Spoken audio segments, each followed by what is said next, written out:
오늘은 11월 13일 금요일 데살로니가후서 3장 6절로 18절 말씀. 형제들아 우리 주 예수 그리스도의 이름으로 너희를 명하노니 규모 없이 행하고 우리에게 받은 유전대로 행하지 아니하는 모든 형제에게서 떠나라. 어떻게 우리를 본받아야 할 것을 너희가 스스로 아나니 우리가 너희 가운데서 규모 없이 행하지 아니하며 누구에게서든지 양식을 값없이 먹지 않고 오직 수고하고 애써 주야로 일함은 너희 아무에게도 누를 끼치지 아니하려 함이니 우리에게 권리가 없는 것이 아니요 오직 스스로 너희에게 본을 주어 우리를 본받게 하려 함이니라.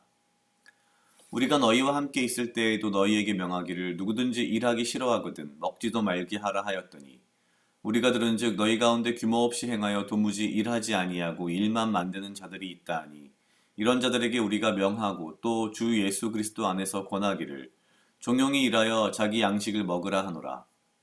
형제들아 너희는 선을 행하다 낙심치 말라. 누가 이 편지에 한 우리말을 순종치 아니하거든 그 사람을 지목하여 사귀지 말고 저로 하여금 부끄럽게 하라. 그러나 원수같이 생각지 말고 형제같이 권하라. 평강의 주께서 친히 때마다 일마다 너희에게 평강을 주시기를 원하노라. 주는 너희 모든 사람과 함께 하실지어다. 나 바울은 친필로 문안하노니 이는 편지마다 표적이기로 이렇게 쓰노라. 우리 주 예수 그리스도의 은혜가 너희 무리에게 있을지어다. 아멘.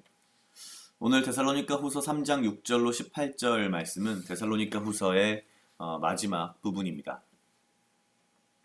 앞서 계속 이야기했듯이 이 편지를 쓰고 있는 사도 바울의 목적은 근본적으로 잘못된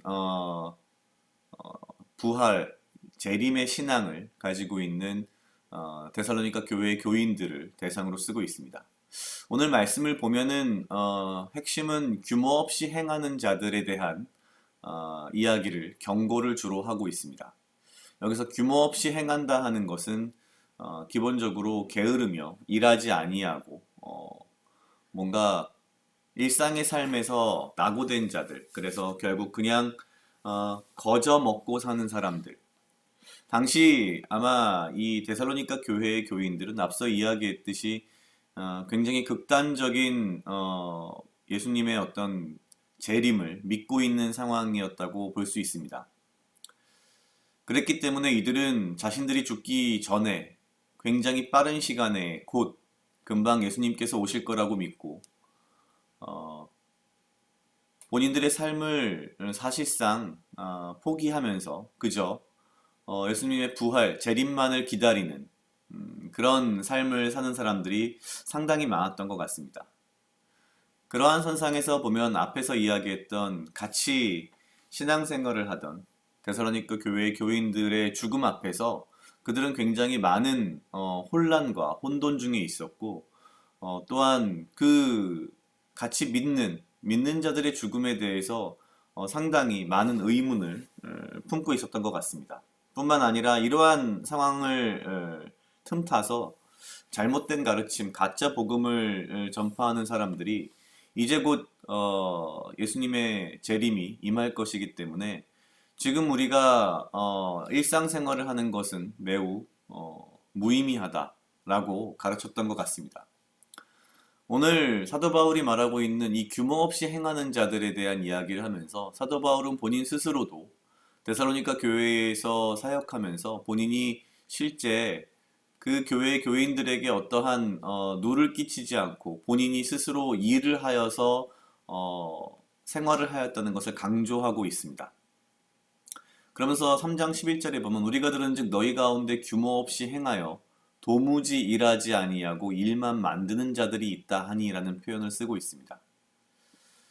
사실 우리가 살아가고 있는 이 현재의 이 사회에도 사실은 수많은 이단들이 마치 지금 당장 곧 이 세상이 망하고 심판받을 것이며 예수님이 재림하셔서 이 모든 것을 끝장내실 것이다 라는 식의 잘못된 가르침을 가르치는 그런 이단들이 있습니다. 그래서 그들은 오직 종말과 휴거를 강조하고 우리의 일상생활은 무의미하게 이야기를 하며 심지어는 그들끼리의 어떤 집단을 만들어서 스스로가 고립되어서 오직 신앙생활만 하면 된다라는 그런 철학을 가르치는 곳들이 지금도 있습니다. 어찌 본다면 이러한 이단들의 모습은 굉장히 새로운 것이라기보다는 이미 이 사도 바울이 사역하던 교회를 개척하던 시기에도 있었던 그런 모습이었던 것 같습니다. 어떻게 본다면 사실은 굉장히 극단적인 예이지만 조금 더 현실적으로 본다면 사실 그런 경우들도 많습니다. 뭐 예를 들면 학생이 공부를 열심히 해서 좋은 시험 점수를 받는 것보다는 공부를 하지 않아도 오직 신앙생활을 열심히 하고 기도만 열심히 하고 교회만 잘 다니면 모든 것이 잘 될 거고 시험도 잘 볼 수 있지 않겠냐라는 식의 이런 모습 혹은 약간의 기복신앙적인 그러한 모습들이 사실은 이 안에 담겨있는 사도 바울이 경계하고 있는 신앙의 모습이 아닐까라는 생각을 했습니다. 우리가 이 삶을 살면서 우리의 삶에 최선을 다하고 성실하게 살면서 또한 주님의 말씀을 따라 사는 것이 주께서 우리에게 원하시는 삶의 모습이다라고 하는 것을 사도 바울은 분명히 강조하고 있습니다. 그러면서도 사도 바울은 굉장히 어떤 참 놀라운 표현을 쓰고 있는데요. 15절에 보면 이렇게 되어 있습니다. 그러나 원수같이 생각지 말고 형제같이 권하라. 참 쉬운 듯 하면서 어려운 말이고 당연한 듯 하면서 참 가능할까? 라는 생각이 드는 표현입니다. 일단 우리 스스로 우리의 삶을 정비하며 성실한 삶을 그리고 바른 신앙 속에서 우리의 삶을 살아가는 것이 가장 중요하고 그렇지 않은 사람들을 볼 때 원수같이 생각지 말라는 이 말이 참 제 개인적으로는 제가 부족해서 그런지 모르겠지만 참 쉽지 않은 이야기다라는 생각이 듭니다. 그러면서 사도 바울은 이 편지의 마무리를 이렇게 하고 있습니다. 평강의 주께서 친히 때마다 일마다 너희에게 평강을 주시기를 원하노라. 주는 너희 모든 사람과 함께 하실지어다. 전체적으로 이 데살로니가 전후서를 보면서 느끼는 어떤 사도 바울의 감정은 로마서에서 느꼈던 굉장히 날카롭고 이성적인 모습의 사도 바울이기보다는 굉장히 온화하며 또한 굉장히 너그러운 그러면서 우리를 위로하는 그런 말씀이 아닌가라는 생각이 들었습니다. 평강의 주께서 친히 때마다 일마다 너희에게 평강을 주시기를 원하노라. 주는 너희 모든 사람과 함께 하실지어다.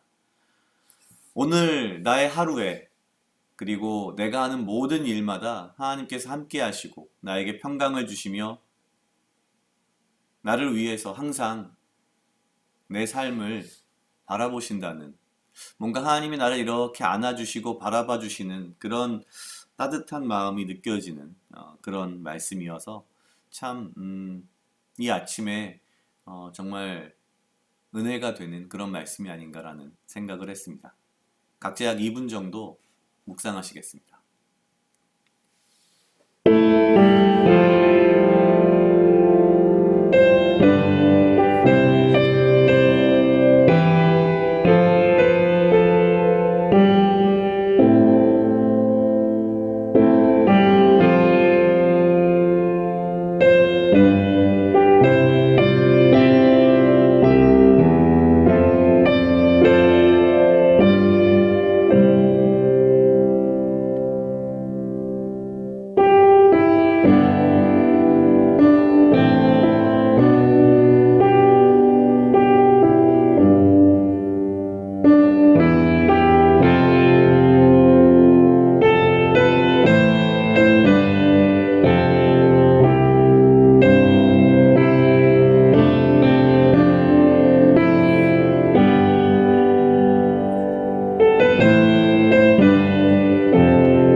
기도하시겠습니다.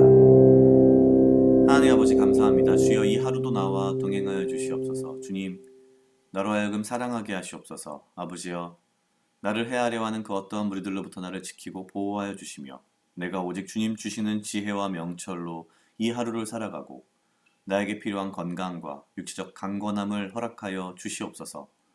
주님, 내가 매일매일의 삶 속에서 나에게 주어진 나의 삶을 성실히 살아가며 내가 하는 모든 일마다 어느 때마다 주께서 친히 나와 함께 하시고 나에게 평안과 평강을 주시며 언제든 어디서든 나와 함께 하시는 주님의 위로를 내가 알고 또한 그러한 평안 가운데에 거하며 나의 삶을 말씀 가운데서 정말 잘 살아갈 수 있도록 주여 인도하여 주시옵소서.